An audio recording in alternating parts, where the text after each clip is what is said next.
Haunted Lake, a Valentine's Day true horror story.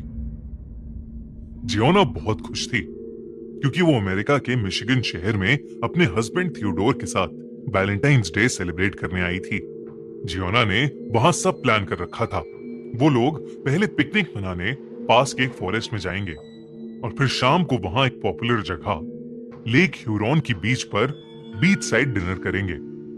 पर उसकी खुशी कुछ देर की ही थी क्योंकि वो दोनों जैसे ही होटल पहुंचे थियोडोर को एकदम से ऑफिस की एक इमरजेंसी बिजनेस मीटिंग का कॉल आ गया। वो बिजनेस मीटिंग थियोडोर अवॉइड नहीं कर सकता था और इसीलिए वो होटल रूम में घुसते ही काम करने में लग गया। इस बात पर जियोना और थियोडोर के बीच में लड़ाई हो गई क्योंकि थियोडोर पिछले बहुत समय से जियोना के साथ बिल्कुल भी टाइम स्पेंड नहीं करता था। 2400 घंटे वो बस अपने काम में ही लगा रहता था। उस दिन लड़ाई इतनी बढ़ गई कि जियोना गुस्से में रूम से बाहर चली गई। थियोडोर भी गुस्से में अपना काम करने लग गया। जब काम करने के बाद उसका गुस्सा कम हुआ तो उसे जियोना की फिक्र होने लगी। रात के 10 बज रहे थे और वो अभी तक ना तो वापस आई थी ना ही उसका कोई कॉल आया था। थियोडोर उसकी चिंता में उसे कॉल करने लगा, पर जब कई कॉल्स के बाद भी जियोना ने उसका फोन नहीं उठाया तो वो उसे ढूंढने के लिए निकल गया। वो अपनी गाड़ी में बैठा और पूरा शहर खोजने लगा। उसने जियोना को पूरे एरिया में ढूंढा पर वो कहीं नहीं मिली। फिर उसने सोचा कि जियोना शायद लेक ह्यूरॉन गई होगी क्योंकि जियोना जब बहुत ज्यादा गुस्सा होती थी तो अक्सर पानी के पास जाकर वहां सुकून ढूंढती थी। थियोडोर जब लेक ह्यूरॉन की बीच पर पहुंचा तो उसे वहां जियोना कहीं नहीं दिखी, लेकिन चांद की रोशनी में उसे समुंदर के पास खड़ी एक लड़की दिखाई दी। परेशान थियोडोर उस लड़की के पास उससे ये पूछने जाने लगा कि क्या उसने जियोना को कहीं देखा है। पर जैसे जैसे वो उस लड़की के पास जा रहा था उसे एहसास हुआ कि वो लड़की लेक की तरफ देखकर बस रोए जा रही थी। उसने ध्यान से देखा तो उस लड़की की उम्र कुछ 14-15 साल की लग रही थी। रात खत्म होने ही वाली थी और 12 बजने में बस कुछ ही मिनट बाकी थे। उस लड़की को इस हालत में इतनी रात में देखकर थियोडोर को चिंता होने लगी कि वो इस समय ऐसी जगह पर क्या कर रही थी। थियोडोर उसके पास गया और उसने उस लड़की की इस हालत की वजह पूछी, जिसके जवाब में वो लड़की और ज्यादा रोने लगी। फिर अचानक वो लड़की थियोडोर से मदद मांगने लगी कि थियोडोर उसको दूसरी दुनिया तक, उसके सच्चे प्यार तक पहुंचा दे। पर इससे पहले थियोडोर कुछ कर पाता वो लड़की उसकी आंखों के सामने हवा में गायब हो गई। थियोडोर को कुछ भी समझ नहीं आया और वो डर के मारे वहां से भागने लगा और भागते भागते उसे आखिरकार बीच के एंड में अपनी बीवी जियोना दिखी। उसने उसे देखते ही गले लगा लिया और उसे अपने साथ ले जाने के लिए उसका हाथ पकड़ा, पर जियोना जैसे पत्थर की तरह वहां जम सी गई थी और वहां से हिल ही नहीं रही थी। वो बस लेक की तरफ देखकर एक ही चीज बोल रही थी, वो लड़की मुझे अपने साथ लेने आई है और वो मुझे अपने साथ ले जा रही है। थियोडोर को कुछ समझ में नहीं आया, लेकिन जब उसने जहां जियोना देख रही थी उस तरफ देखा तो वो देखकर उसकी रूह कांप गई क्योंकि वहां वही लड़की खड़ी थी जो कुछ देर पहले थियोडोर को मिली थी।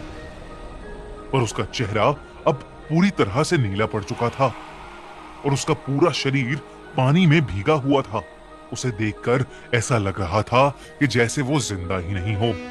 थियोडोर बहुत ही ज्यादा डर गया और अपनी सारी ताकत लगाकर जियोना को वहां से लेकर जाने की कोशिश करने लगा, पर जियोना वहां से हिल ही नहीं रही थी, बल्कि अब वो लेक के गहरे पानी की तरफ चलना शुरू कर चुकी थी। थियोडोर अपना पूरा दम लगाकर उसको जमीन की तरफ खींचने की कोशिश कर रहा था, पर जियोना पर कोई असर ही नहीं हो रहा था और वो उस लड़की के पीछे पीछे पानी के अंदर जाए जा रही थी। थियोडोर ने अपनी पूरी जान लगा दी, लेकिन तभी थियोडोर को अचानक ही एक धक्का लगा और वो दूर जाकर कहीं गिरा। जब तक वो वापस उठकर जियोना को बचाने जा पाता। जियोना उस लड़की के पीछे पीछे पानी के अंदर डूब चुकी थी। थियोडोर की आंखों से आंसू निकल गए और वो जोरों से रोने लगा। उस बीच पर उसके अलावा कोई भी नहीं था। थियोडोर रोते रोते इतना पागल हो गया कि उसने जियोना को ढूंढने के लिए खुद उस लेक में कूद गया। पर जियोना उसे कहीं नहीं मिल रही थी। तभी एक आदमी ने थियोडोर को पानी में डूबते हुए देखा और जल्दी से जाकर उसे बचा लिया। थियोडोर पानी से बाहर निकलते ही बेहोश पड़ गया। जब वो उठा तो वो उस आदमी से पूछने लगा कि वो लड़की जिसके पीछे जियोना उस पानी में चली गई थी और जो उसके सामने गायब हो गई थी वो कौन थी। जब उस आदमी ने थियोडोर के सवाल का जवाब दिया तो वो सुनकर थियोडोर के रोंगटे खड़े हो गए। उस आदमी ने उसे बताया कि वो लड़की जो वहां दिखी थी वो 14 साल की मिनी कुए की आत्मा थी।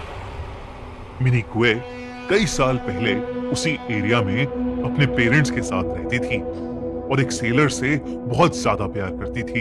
एक दिन जब वो सेलर एक बहुत लंबे सफर के लिए जा रहा था तो मिनी उससे मिलने के लिए बहुत उत्सुक थी, पर उसके पेरेंट्स उस सेलर के साथ मिनी के रिश्ते के सख्त खिलाफ थे और उन्होंने उस दिन मिनी को उस सेलर से मिलने के लिए जाने नहीं दिया। कुछ दिन बाद मिनी को खबर मिली कि एक समुद्री तूफान में उस सेलर की मौत हो गई। वो खबर सुनने के बाद मिनी से रहा नहीं गया और वो भागकर लेक ह्यूरॉन के बीच पर पहुंची। वो इतने सदमे में आ गई कि उसने वहां खड़े लोगों पर चीखना शुरू कर दिया और कुछ ही पलों में लेक ह्यूरॉन में डूबकर उसने अपनी जान दे दी। उस दिन के बाद से कोई भी लेक ह्यूरॉन के बीच पर अकेला नहीं जाता, क्योंकि वहां जो भी अकेला गया है उसको मिनी की आत्मा अपने साथ पानी में ले जाकर डुबाकर मार देती है। उस दिन के बाद से थियोडोर को हर रात को यही पछतावा होता है कि काश उस रात वो अपने काम को छोड़कर अपनी वाइफ के साथ होता तो उसका प्यार शायद आज जिंदा होता। ये कहानी एक सच्ची घटना पर आधारित है जिसके बारे में आप ऑनलाइन भी पढ़ सकते हैं। और इस वैलेंटाइंस डे मेक श्योर करिए कि आप जिन लोगों से प्यार करते हैं उनके लिए समय निकालें और उनके लिए कुछ स्पेशल करें।